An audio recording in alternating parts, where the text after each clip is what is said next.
Welcome to Creating Stuff. My name is Jim. I'm not in the shop today. This is just a simple episode of show and tell. And what I'm telling you about is behind me.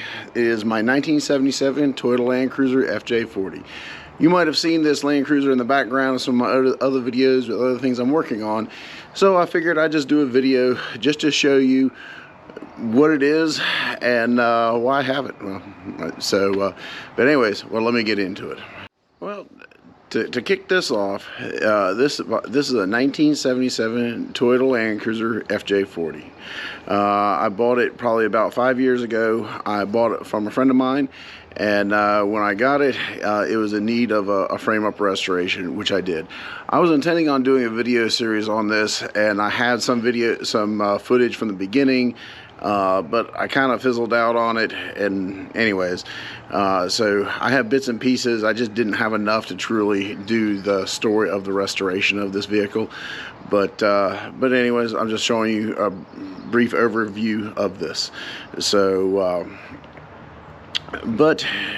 anyways, like I said, I ended up restoring it from the ground up. Everything got rebuilt. The engine is just a stock 2F Toyota straight 6 4.2 liter.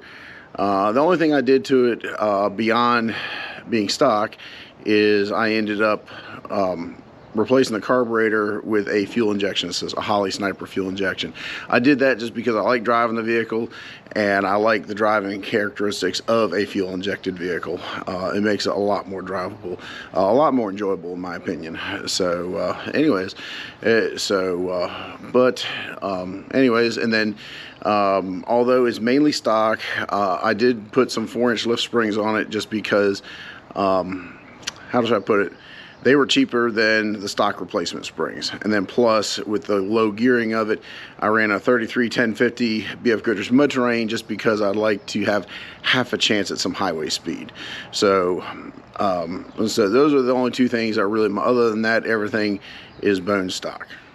And now, although the Land Cruiser is a legendary vehicle worldwide, and I will say this, from taking this thing completely all the way apart and putting it back together, when I looked at how certain things were put together on this Land Cruiser, it was truly not meant for the American market. It was truly meant for a third world market.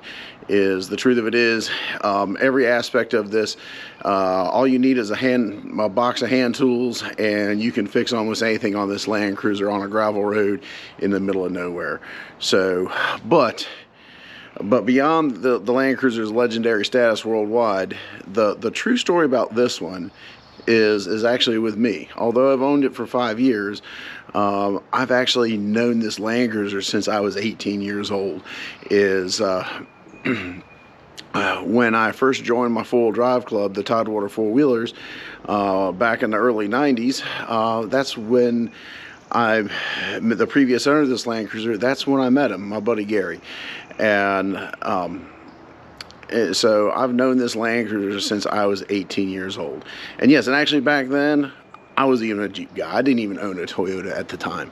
So, that's when I met Gary, and I've known him that long, and he's actually turned into a very good friend. But that's where the true legend of this Land Cruiser is not the fact that it's a Land Cruiser. It's just the previous owner, because Gary's the type of guy. He's more or less been the backbone of my full drive club ever since I've been a part of it. He's always been a staple. He's always been around. If there's a club activity or event, he's always going there. And he has 2 boys that are grown and have their own lives now, but those 2 boys actually grew up in that Land Cruiser, and they grew up in that 4-wheel drive club. So, but Gary is a very exceptional individual, and he's actually still a very good friend of mine today. He's one of the very few people that when I ask for help, he'll come help no matter what. So, but that is ultimately the legacy of this Land Cruiser. But unfortunately, with the history of this vehicle, and the reason he ended up selling it to me is because he stopped driving it, and it just was more or less sitting in his backyard and sat there for probably better part of 10 years. And when I was over there at his house one time, he made me I made a comment about it, like the last time I saw him. He made me an offer I couldn't pass up, so I bought it. And then 5 years later, fast forward to now, I got it fully restored, back on the road to give credit to it. So but also, I'm going to share a few pictures. And like I said, since I stated I've known this Land Cruiser since I was 18 years old, I'm going to put a couple pictures for the club had a beach trip, and I believe this is in the summer or the fall of '94, if I'm not mistaken. That was more or less when I joined Tidewater Four Wheelers. And but here, as I was showing pictures on the beach trip, a little hard to see.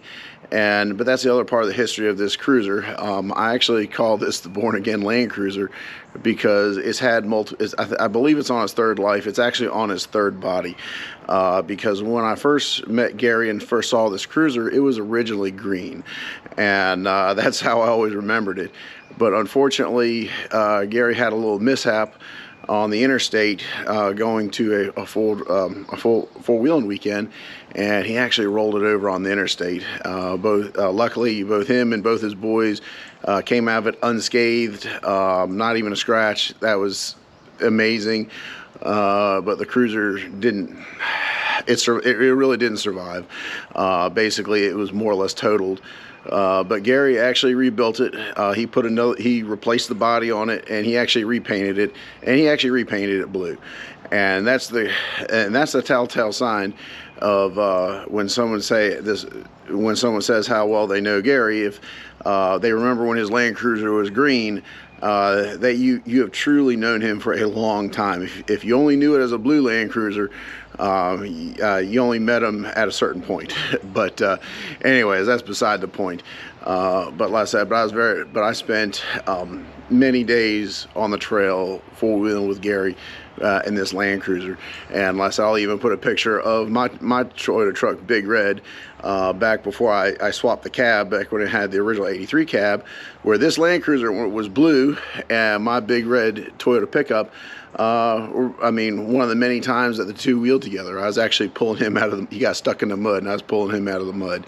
That was up in Paragon Adventure Park when it was open, and that was, if I have to do my math right, that was pushing 23, 24 years ago. It's been quite a while. So, so no, that's why I say that I've known this Land Cruiser for just that long. So, anyways, so, but once again, unfortunately, like I said, Gary let it sit for whatever reason. I bought it and brought it back to its glory, and unfortunately that body was rotted out again. It was rotted out, so I ended up putting yet another body on it. And I ended up painting the Land Cruiser back to its original green, just because that's how I always like to remember it. Anyways, that's what it is. So this is like I said, this is a really special vehicle to me, and like I said, and you don't see many of them on the road anymore. So, but tell you what, this is just a quick, short, simple video compared to some other ones that I've done. So I hope you like it, and I hope you like seeing my Land Cruiser. Like I say, because it's a very special vehicle to me, and and I love it when people ask me how much it's worth. And I was like, it doesn't matter, I'm not selling it. So actually, like I said, the only person I would sell it to is I'd sell it back to Gary. He's the only person it would go back to, it would get sold to. So, but anyways, so tell you what, If you like more videos like this, please leave a comment. Let me know. I'm more than happy to share. I don't have an extensive antique vehicle collection. I still have one that you probably haven't seen a whole lot of. If you go back in the very old videos of mine, I did one. You'll see it, but maybe I'll bring it out so you can see it. Maybe I might do some work on it. I don't know. Anyways, but this is what I got. So anyways, if you like the video, please subscribe, and tell you what, I'm gonna leave it at that, and until next time, be creative.